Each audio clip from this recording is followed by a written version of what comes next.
It made me decide to read the book again, so. Oh, that's good. When you get to the question, who inspired you in this genre, it would be Aunt Margaret. That's right. That's who I always thought it was. Mm-hmm. No, it was Aunt Margaret who inspired me about the stories. I thought these stories are far too good to just let disappear and no one will know about them at all. But I've got to say that it was mostly history that drove the very early phases when they were on the boat and first landing and all that sort of stuff. That was history. That's history. Yes, there was I heard you, I don't know whether it's true or not. Well, I think it's true, that George Argue was thanked by the captain of the boat. Yes, yes. How did that go? Well, he was asked to... it was a sailing fit, They were sailing. He was which was quite grim. Were sailing. It was a sailboat. It wasn't a steamboat at that time at all. That's right. And several people died, and he was asked to officiate at the funeral of at least one or two of those people. But also, I think the captain preferred to deal only with the leaders of the various groups, and so George was the leader of one group. And maybe he thanked the leaders of all the groups, for all we know. He thanked George for his leadership and how he helped out. That was written in one of the other storybooks about the Argues. And I took it from there.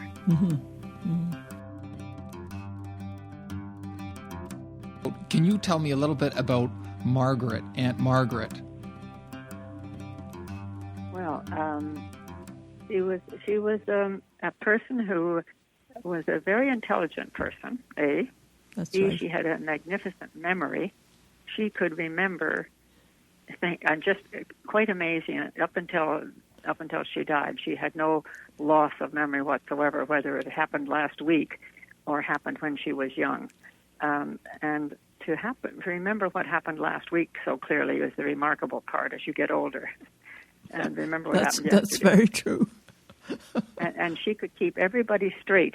They'd come to read books to her because she was blind. So the people from the CNIB came to read books, and they were very, very pleased with the fact that when they were reading this huge tome, Les Miserables, from France and about the French Revolution time, she could tell them when they came back 2 weeks later exactly where they left off and who was what and what was going on. And they were quite relieved that she was keeping them straight. I never heard that before. Yeah. Well, she was A, intelligent, and B, she had a marvelous sense of history. Now, whether she thought things were all that funny or not, I don't know, but I thought she could tell a story in such a way that it was just wonderful to listen to her. So I'd go out and visit her as often as I could just to hear her tell stories. Oh, and she told stories of the family quite a bit. So eventually I wanted to write them down. I just wanted to write them down, that's all. That's right. And she seemed to know about the Argues as well as the Caldwells. Yes, I think if John is if you're in any way interested or like this particular book, you'd do well to read little bits at least of the book My Family, because that's where Aunt Margaret started, you see. And when she got into the Argues, she said, when I said, well, there's so many Caldwells and Aldersons and so on, I'm wildly confused, Aunt Margaret. And she said, oh, Olive, this is nothing at all. Wait till you get to the Argues. Hordes and hordes of Argues. Well, I haven't read that many, but the only thing I like to write is nonfiction, really. So, I mean, I don't have much imagination. But there was a part of the earlier version of Living Out the Dream that I did put to imagination, and in some ways, I'm very sorry I couldn't put it into the final version because it told part of the story too, and I just put it in to tell the story. But anyway, it didn't fit at in that place that I found in that time, so I had to eliminate it. Mm-hmm. Right. So throughout the book, there's a theme of accepting of one's decisions. And Mary and Forrest Caldwell had many difficulties in accepting their choice of resettling. How typical is this? Well, it was typical of many generations after them, and I see no reason why they'd be different. I mean, if you've ever heard of people coming out from Britain to Canada, how many times did they go back again? I've known people to go back to Britain, then come back out to Canada again. and then wonder if they still made the right decision. And finally they settle somewhere because I suppose they get exhausted of all that forwards and backwards. Mm-hmm. But these people had no choice in the matter. That's right. They knew they couldn't go back. So I think you make a bigger effort when there's no choice. That's absolutely true. You've got to go forward. That's right. You're not going back. Some people did go back, but then they didn't keep on coming back and forth. It was too expensive and too difficult. Imagine facing that sailing ship. Right. Some people were afraid to go back. They thought they would never live through the journey, even if they wanted to. Well, around the table we have John Knox and Mary Caldwell Warren. And we have Mary Grace Caldwell Knox. On the other side of the continent, we have Olive Caldwell Lee. I just read Olive's book, my great-aunt's book, Living Out the Dream, a story of two families. My ancestors had such a difficult time establishing themselves in the land, and I'm very touched by this book, and I feel that struggle myself. So my questions started off with those personal struggles. This is Sharing Life. This episode is called Olive Caldwell Lee, Living Out the Dream. This episode commemorates the publishing of the electronic Kindle version of Living Out the Dream, a story of two families, Dramatized History, published on April 11th, 2020. Originally published by Bill Jenkins, authored by Olive Caldwell Lee.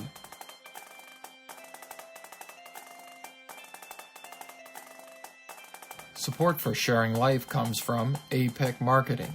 To consult their services, go to apicmarketing.com. By email, contact asha@apicmarketing.com. APIC Marketing, your resource for digital marketing, web, and app development tools. Hey there. I have been around a long time. I have many stories. I have been there and done that and enjoyed myself along the way. The joys, challenges, struggles, and triumphs that we all have experienced through our lives are a bond that we have in common with every generation. Sharing the commonalities of our life experiences brings us closer to every generation that is open to hearing from us. Hey, you out there, get ready. Join me and many others on this show. Our host is John Knox. What made you write a book about the family? Well, partly I wrote a book about the family because they were the ones that I had information for. But in my own mind, I was writing a book about the time because it was not about our family more than it was about other families. They all went through the same thing. They had different characters to bring to it, but the situation was the same for all of them, and the struggle was as hard for anybody else who came over in that group and other groups. So what interested me was the time, the history. And I think when people read it in our family, they think I'm focusing on our family, and I suppose that's quite understandable. But for me, it was the period. It was the time. It was the history. That's very good, Olive, because I think it was the same for the Davidsons and other people, our neighbors. Of course. Yeah. Yes. Right. Yes. There was nothing that extremely different about us, and as you know, people vary person to person, but they all had the same time to go through. Mm-hmm.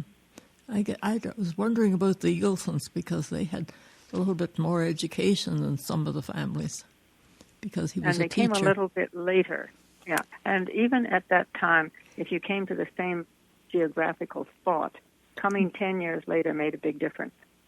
When the Argues arrived in 1821, and the Aldersons in 1817. Because it made a difference. And he did send all his sons to university and things like that, so it was maybe a little different family than the Caldwells. And he came over later. Yeah, That's but right. but I didn't mention that group at all because No. I had to cut out. I had to just Yeah. chop off and Yes, focus you on just two had to families. stick. That's right.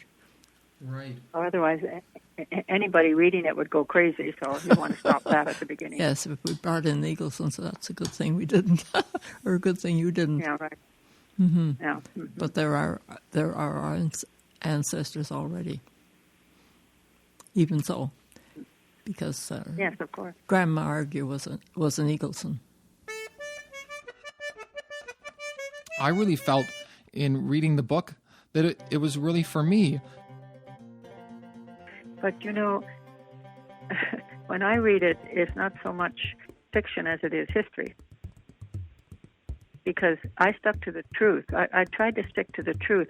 And the only reason it appears a bit like fiction is that I use conversation. Well, you're not there for the conversation, so you had to make that up. But I made it up to tell the story, not to entertain anybody. When they talked to one another and they reflected over things and they did things, it was to tell the story and move it from one phase to another phase. It didn't divert into fiction for me. But I understand that other people would have to say it was that. But interestingly enough, in our own library, I don't know what happened to other libraries because it was put in different libraries out here. They started out putting it in the fiction section. And the next time I went into the library to look for it in fiction and it was missing, I thought, oh, good, someone's taken my book out to read. And I don't know why. I went over to the history section, and there was my book there. So they moved it from fiction to history. Yes, and that was a good thing. I thought maybe Aunt Margaret gave you a lot of insight to make the conversation. Maybe she didn't. Possibly. I was really guessing at their characters, of course, and I had more information about Forrest Caldwell because of his obituary. And so I could use that to develop a character for him and for his wife. But for George Argue, I had some idea of his character, but there was a lot going by our mother, what she was like. Mm-hmm. That's true. Call it historical fiction because you use conversation. That seems to be a hallmark of fiction. If you weren't present when the conversation was happening, then it has to be fiction because you're making up the words. But I don't call it that myself, and I'm not a fiction writer. This was just a story of the life and times of the people then, as best I could figure it out from reading history, and stories about these particular families, which fortunately had been written down. So there's not a lot of fiction about that. Well, I'll tell you, though, I wanted to write the story, and I wanted to write it in such a way that people wouldn't be bored out of their skull before they got halfway through. So I didn't want to write it as a history form. I wanted to put as much life and conversation in. So I just used the conversation to tell the story, as I mentioned before. So this idea of dramatized history sort of appeals to me because historical fiction, if you've read quite a bit of it, and I've read a lot, and I don't want to read any more, is they have a novel in their mind. They have a story plot, a story outline, and they simply set it in a historical period. So they attach to it the style of the house, the style of the clothes, the style of this or that, maybe the conversation. But they're dressing it up in history. But the novel is what they're interested in, is really the story, whereas with me it was different. It was the whole time and what everybody was living through and what it was like then that I wanted to tell, and I just put it in conversation because I thought people could read it more easily or more enjoyably, perhaps, put it that way. I don't know. I didn't think at all about what genre it was. But you know what I found? It wasn't just Aunt Margaret that got me started to write this story. It was also what I found in the archives, the National Archives in Ottawa. I thought, gee, these things are extremely interesting. And I had no idea that it was like that or this and so. And, it was just what people were writing, little bits and tidbits here and there. So I wanted to get them all out and try to put them in as much as I could. That was all.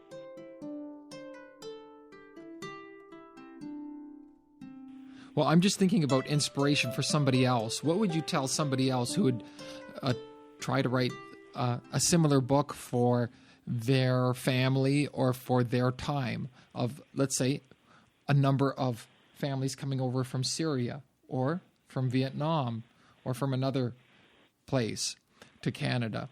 How would they go about researching for a similar type of book? Well, that would be very, very different because, you see, at that time, people coming over with the support of the government in England, they had something called the Colonial Office, which they no longer have, and the colonies would be very offended if they did. But the Colonial Office kept in their archives all the letters that these prospective immigrants wrote to them. So I had the letters that George Argue wrote. Now, George Argue wrote it on behalf of a group, so he wrote what he was told to write. At least he could write, or maybe he even went to a person who was hired who did the writing. But anyway, it was signed by George Argue and a lot of other people in his group. He signed the letters, and the Colonial Office kept them.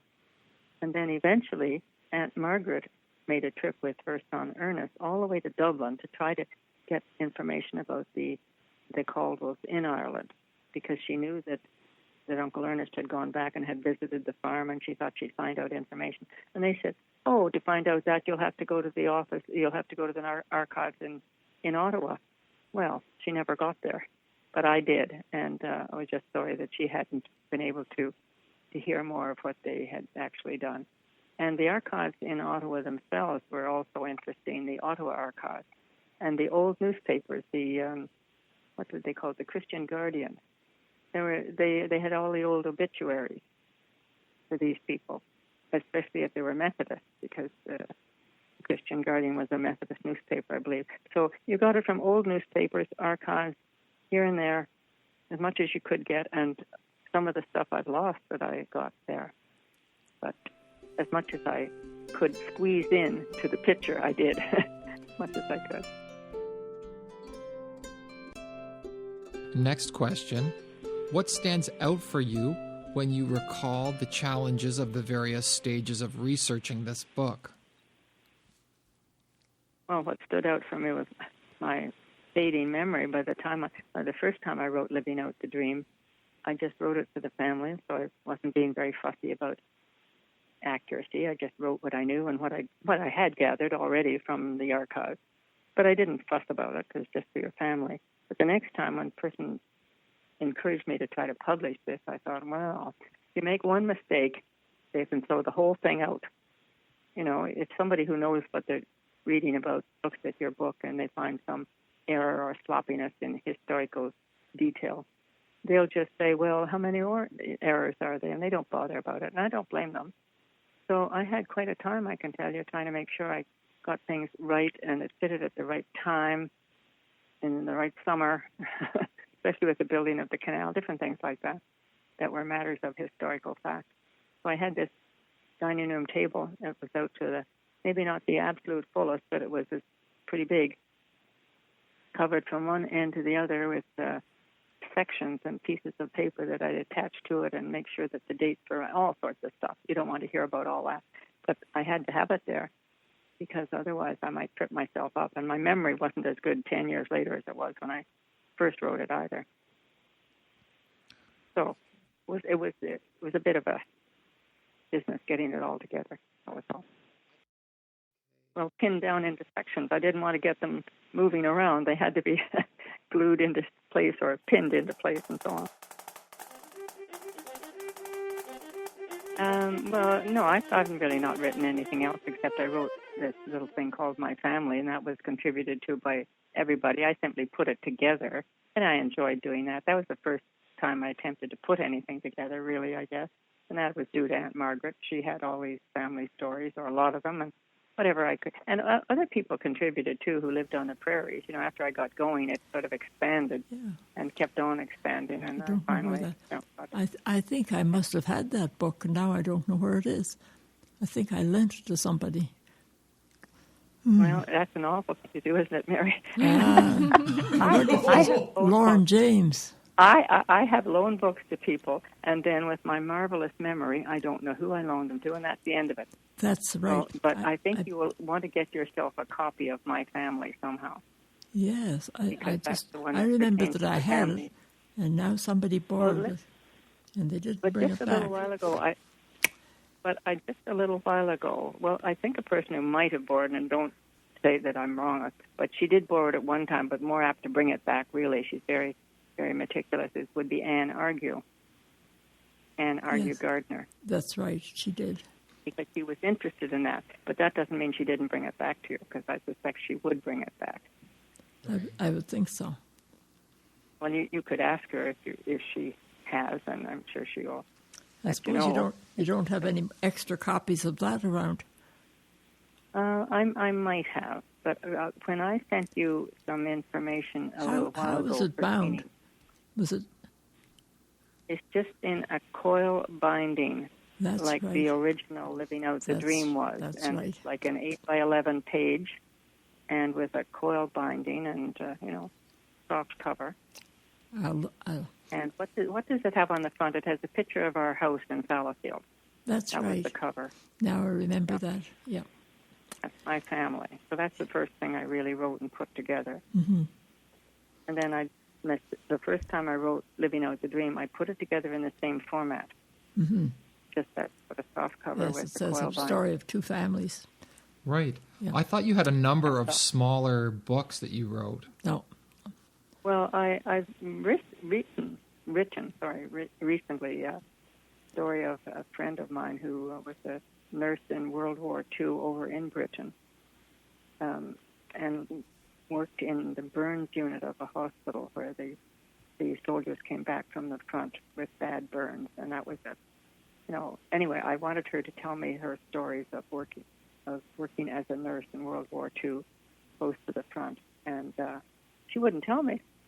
Finally, she got to be 96 3/4. She started to tell me. I guess she figured she was going to be gone pretty soon, and she was. And she, some reason or other, decided she would tell me. And I wrote that down, and whether it's there on display yet or not, I don't know, but it was sent to the War Museum in Ottawa, and they were very desirous of getting stories about women in the war because they didn't have any or many, might have had something. And they knew that women went over there and nursed, and she was from Saskatchewan, and it was quite a story, but it wasn't too many pages, maybe, I don't know how many. Anyway, I sent it off. That's the only other thing I've written. And anytime anybody wants to tell me their story of their life, I'm quite willing to write it down, but they don't do it. Not often enough, anyway. I had a hard time getting it out of her, I can tell you, and when she told me the story, I could understand why she didn't want to talk about it or think about it. What was her name? I think I met her. Joan Dory. Joan Dory, yes. Yes, I'm sure you met her. Yes, one I time. did. Yes. Yeah. That's sad. You mustn't be sad about that. It was a relief for her, I'm sure, at that time.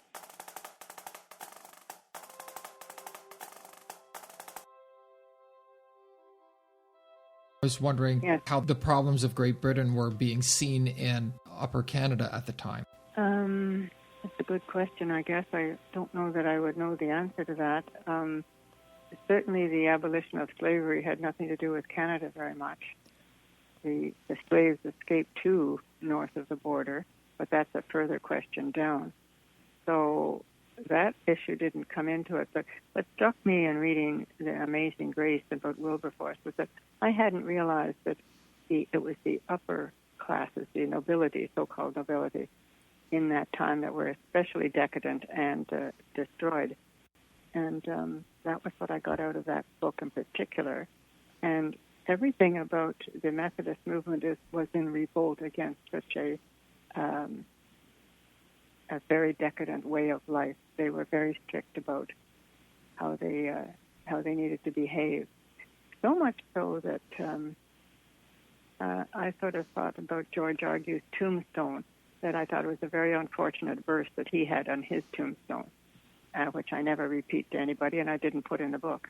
But it seemed to me that there should be a great deal of joyousness in being close to God and feeling beloved by Jesus. But George Argue, and many of the Argues, I guess, were very strict in telling people what not to do and how to behave and all this sort of stuff.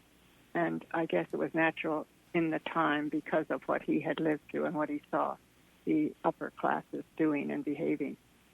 I really respect I'll say the gentleness, like the way you treat me and the way you're saying, Aunt Mary? Well, I'm just saying she's not judgmental.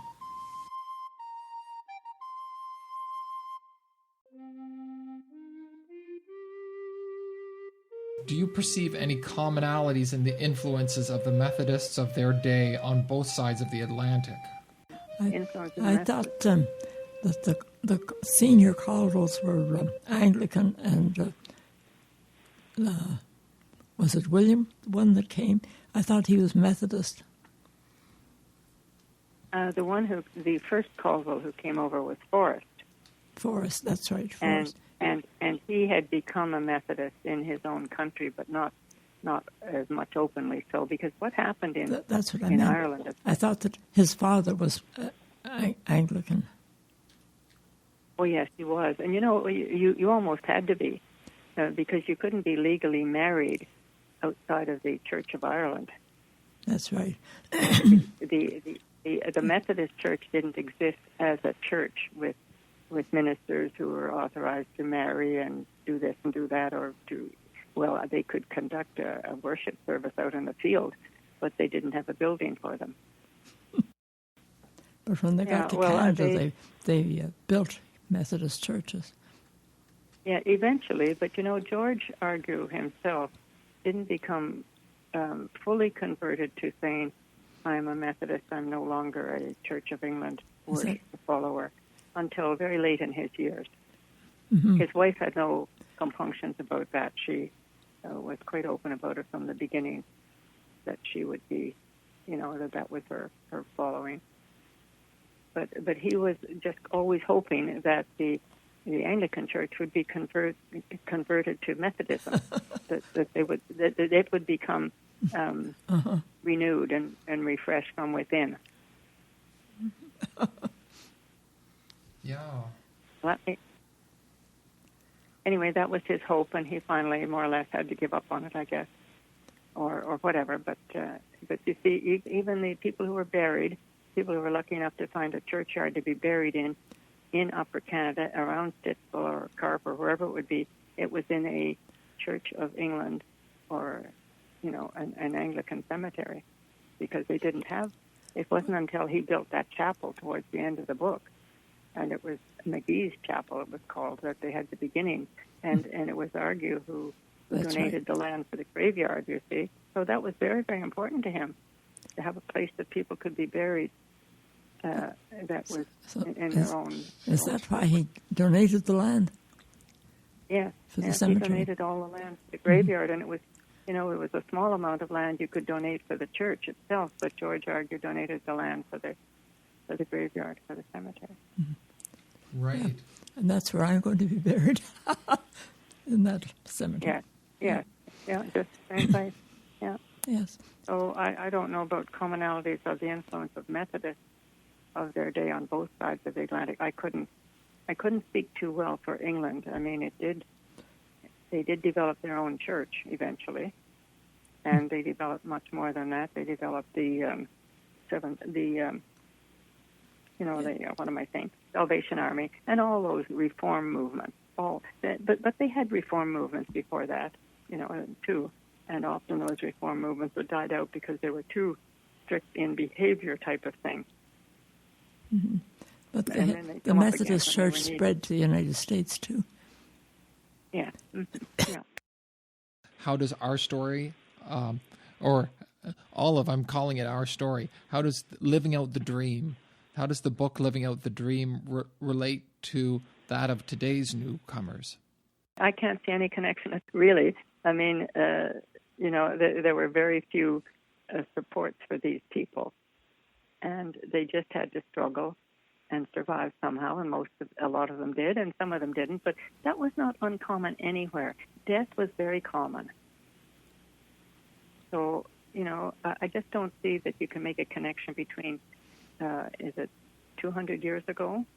Yeah, almost, something like that. And what people have to face nowadays, it's different. Much different. Because their background is different.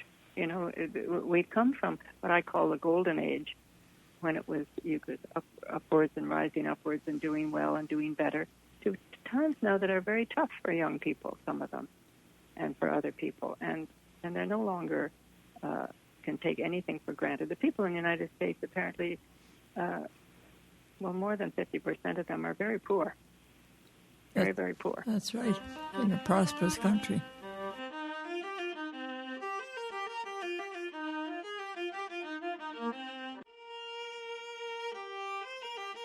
We have a lot of new Canadians serving us here in this home, but Yes. we don't. Yes. They've been We have new established here a settlers. while. Quite a few Yeah, from the we have new Philippines, settlers. and they're very kind. And Very yes, and we have a lot from the Philippines here too. We also have not so many, very few, but our church has supported immigrants from Syria, and I've been very impressed with these families. They've come to church in our church.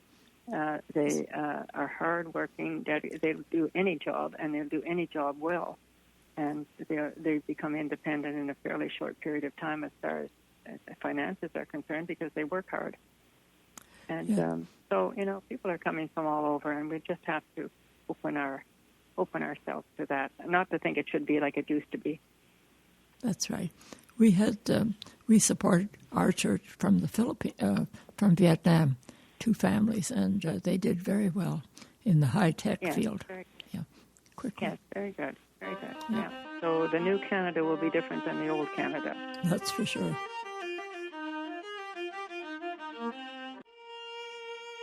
How did the families and marriages survive with the stress of poor housing and difficult labor? Maybe they survived even a little bit better than they might now. There's a great deal of feeling now that things ought to be better for us, and that's understandable. You see a lot of comparisons. Some people are having it eat more easily, but everybody was in difficult state at that time.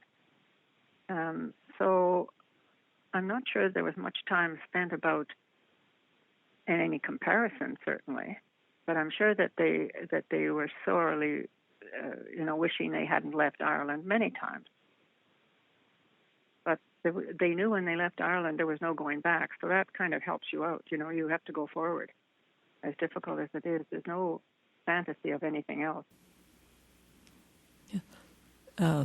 I thought the Caldwells managed probably better than at the beginning. I don't know. I often thought that they had better passage on the boat coming over because they could pay their own way. Yes, they certainly had that, and that makes a big difference. Yeah, I think right so. there. Yeah. And they were given a certain amount, weren't they, to start out? Well, nobody was given any land. They were allocated land, and they had to earn their right to keep it. They had to clear. They had to clear a certain number of acres, and they had to do it within 3 years. But unfortunately, by the time Caldwell arrived, they decided to stop that policy. It was only in effect for a very short period of time, about 2 or 3 years. That's true, but and when Caldwell arrived, George Argue came with 3 or 4 sons, so he had help. Yes, he had 3 or 4 sons. Well, 2 at least that were old enough to be a big help. Yeah, and that's then right. 2 others that were a bit younger. But whereas Caldwell, Forrest Caldwell didn't have that much help. But I thought George Argue was a smart man. He sent 2 sons ahead to survey it before he brought his family out. He sent 1 son ahead, and the other was the son of another man. Okay, a neighbor. I guess I'd forgotten that. So 2 that. people came out. 2 came out, yes. But you're right, they came out, but they gave very little information. Well, yes. They gave very little information to people back in Ireland, and they thought if they'd given too much information, they'd never come. So they just told them all the good things that they wanted them to know because they wanted them to come, wanted very badly for them to come. And they wanted the Protestants to come. That was the other reason. Whom? Oh, I thought so. I didn't catch that word. Who else did they want to have come? I thought they wanted Protestants to come. Maybe yes. Mm-hmm. I thought that. No, but that was the they wanted British people to come, Irish. Yes, that's what they want. Yeah, mm-hmm. Yeah. But that was government. That was the government that wanted them to come out here. It had nothing to do with what the Caldwells or Argues wanted. So they got some encouragement. Yeah. Anyway, it was a tough... and, they were given a little bit to help them out. I mean, they were given some tools, and I think maybe a blanket or two, and then they had to make their own way from there. Oh, yes. Yeah, they were given tools anyway. And they were given, bags of oatmeal for the first year. Mm-hmm. But after that, they were on their own. They had to feed themselves. Anyway, it was a tough life.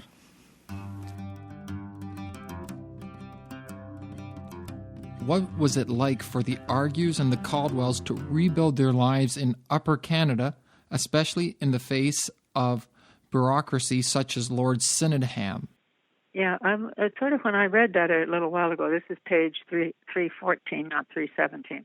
But when I reread that a little just now, I thought, gee, I gave him an unnecessarily bad name. It wasn't as bad for them as you would think, because what did they have to compare it to? The upper classes were always totally in charge and did anything they liked, and the other classes had to put up with it and cope as best they could. So this was not new to them. They were not in a state of outrage about Lord Sydenham in particular. And I'm sure he did a few good things, too. Mm-hmm. The idea was to use Lord Sydenham as a symbol of the bureaucracy. Yeah, he happened to be the governor at the time. But as far as moving things around to suit it so that the vote would come in the way you liked it, I can't say we're doing it in Canada still, but they're certainly doing it in the United States. But, they knew, Argue was smart enough to know anyway, that you needed to have education. Otherwise, you'll always be on the bottom rung of society. And in that respect, he was smarter than a lot of other people, quite frankly. That's right. Yeah. Yes. Got a lot to thank him for. Yeah. So how did the young people create a vision for the future? That's a hard one. How do you create a vision for your future, John? Oh boy, it's taken me a lot of time. I think I think you get a lot of help from your parents to keep you in school, because out in Fallowfield, I was the only 2 or 3 wanted to go into nursing or to be teachers, and the parents couldn't afford or didn't see the merit of doing it, and they didn't get there. Helen Hill was a very smart girl, but she couldn't get.